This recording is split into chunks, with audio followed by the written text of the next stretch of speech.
trauma-based programs that we inherited or unconsciously learned in society. So this took a little while due to the fact I want to get my point across to you perfectly.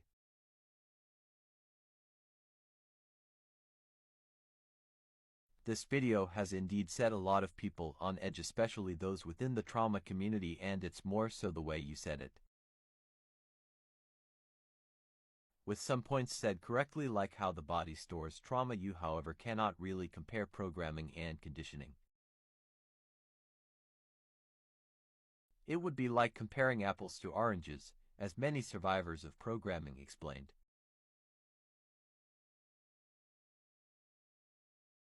That the purpose of programming is a more extreme case of conditioning through the usage of T** rather than just, for example, Gro***Ming.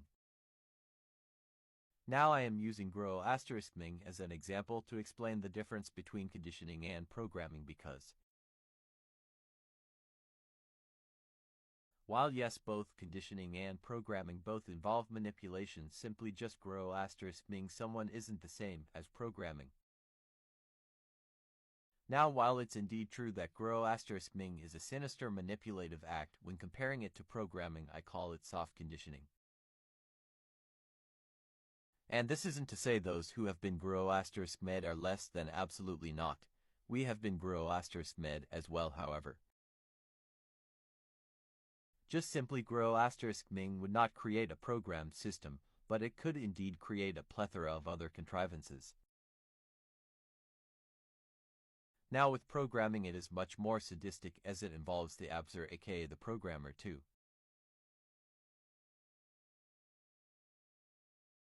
Subject their victims in extreme amounts of T** for a plethora of time to break the victim's last defensive mechanism.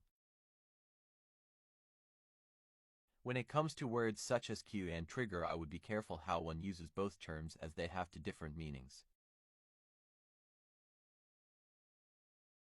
A plethora of traumatized people indeed have triggers, trauma responses. However, not everyone will have the same triggers, trauma response. And yes, indeed, I agree, there are a plethora of times we sometimes do not know what we are doing is a trauma response, like you explained with fawning. Because we view our trigger, trauma response, as either a no big deal type of thing or in society's view of them, as for example, oh, this person is shy and weak, flight, or even this person is obsessive, fight. All of these triggers, trauma responses, are not cues. With cues, the definition of that is someone else giving intentional signals with a programmed system.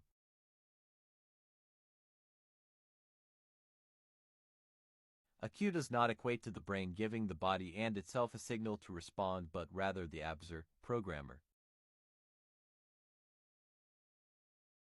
Planted specific triggers within that are responded only through those who are a programmed system.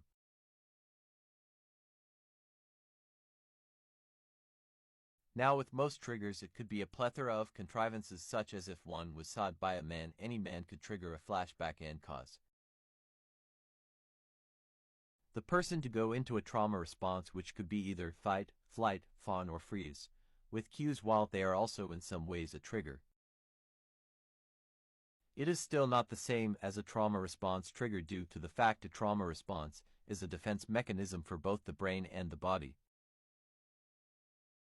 A cue, as I explained prior, is an intentional trigger created by the abusers for the benefit of themselves rather than the victims. So when programmed systems are given a cue, a trigger of what their abusers planted for them, it sends them to do what that cue is placed for them to do. This could be a specific time and date, touch, smell, word, sound, etc., and while those also can be simple trigger and activate trauma responses, it does not equate how it's used for those who are programmed, because I highly doubt a healthy trigger, trauma response, would activate someone to tell unalive themselves for the benefit of the abusers, to not give away any known secrets of an organization. Now once again, I have no qualms in what you said in your video, but rather how you said it, as many would say words matter, and how you formulate it. And although I am not a professional in the field of psychology, even professionals have a lot to learn as they only know what is within the textbooks, and not every individual client you receive will be identical to what was written. So it's good to listen to those who have walked in that side of life rather than solely rely on what was written. With that, not only will you be able to understand why specific definitions are to be separated, but also you would be able to provide some help to clients who may have gone through such programming. You'll be prepared. I hope you see this video as not an attack on you personally and your profession, but rather as a form of education to help you better your career life.